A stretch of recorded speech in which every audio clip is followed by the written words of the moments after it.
It wasn't as if I was treated with cruelty, but it was more like ignorance and avoidance.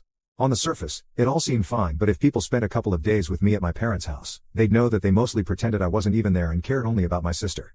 And after she got pregnant, that just got worse and I was pushed to the sidelines altogether. So I told my grandparents all of this and they reassured me that if that's what I wanted, to live with my aunt, then they'd make sure that it happened, and if my parents signed away their rights then they'd make sure everything I needed was paid for by them. I was happy after that conversation because things were finally looking up for me, but it didn't last long since I just received an email from my dad a couple of hours back. It was not hateful or mean but just disappointing. He said that there was no need for me to post what had happened online and make this so public when the word of what had happened would have reached my grandparents anyway through my aunt.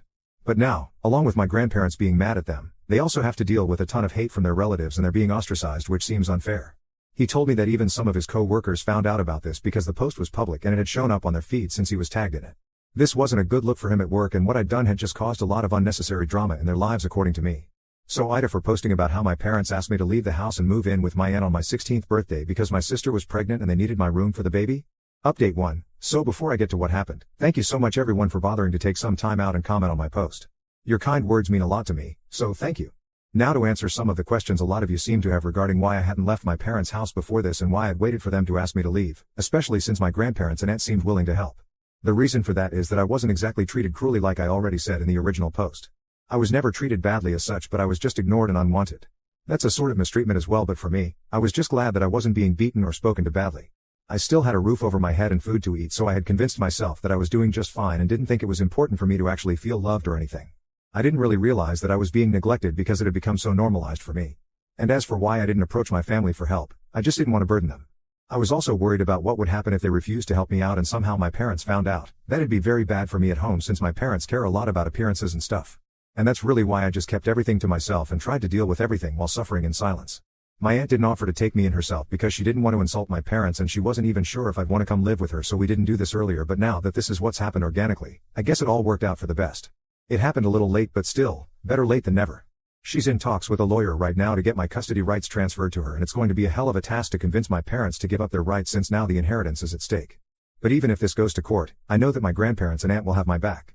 My aunt's been very apologetic to me ever since I came here because she's realized how neglected I was at my own home and feels bad for never trying to talk to me because she felt like it was not her place and letting it continue.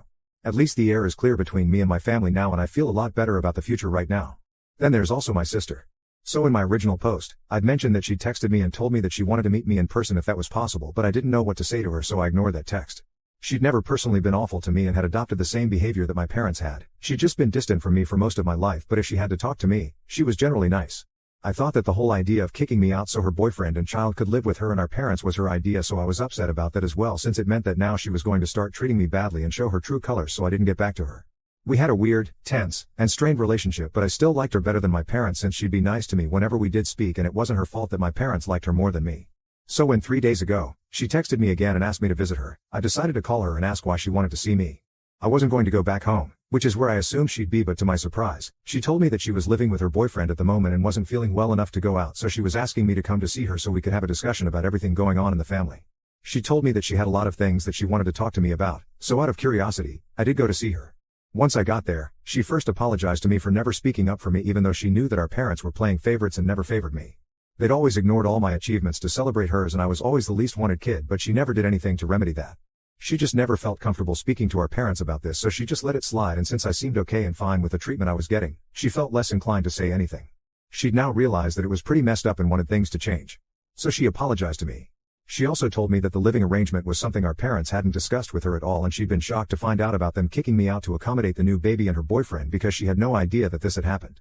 She'd never even asked for any of this, and her plan had been to just live with our parents until the baby was a few months old, and then she'd move in with her boyfriend. She'd wanted to move out earlier but had stayed only at my parents' insistence. However, after my post, she realized that this couldn't continue and moved out within a week. She'd had a huge fight with our parents over her moving out because they believed that this was a bad decision, and now they weren't even talking because she'd been accused of being ungrateful and selfish, none of which she'd been because she'd never promised my parents anything and they just assumed things themselves. So all that drama was for nothing, ultimately, since my parents ended up losing both their kids. At least she apologized to me for being a bad sister and a bad person in general, which I forgive her for because I don't think choosing to be unforgiving and cold is going to help me in any way. We talked things out and she told me the same thing that my aunt did, that from this point on, she'd be there for me no matter what. So that was nice. It's been a little less than a week since my original post and I still haven't heard from my parents after the email, so I'm guessing they've given up on trying to get me back. I'm sure my grandparents must have had something to do with it since they did call me in the middle to tell me that my parents wouldn't be bothering me anymore and that I didn't need to worry about them showing up at my school or emailing me again. I hadn't told them about the email that Dad had sent, so I'm assuming that my parents and grandparents must have talked about things. I don't know what they would have talked about, but I'm sure my parents have given up now. Update 2. Just 3 days have passed since my last update, and today my aunt told me that my parents have agreed to give up their parental rights and the paperwork and stuff will be complete soon.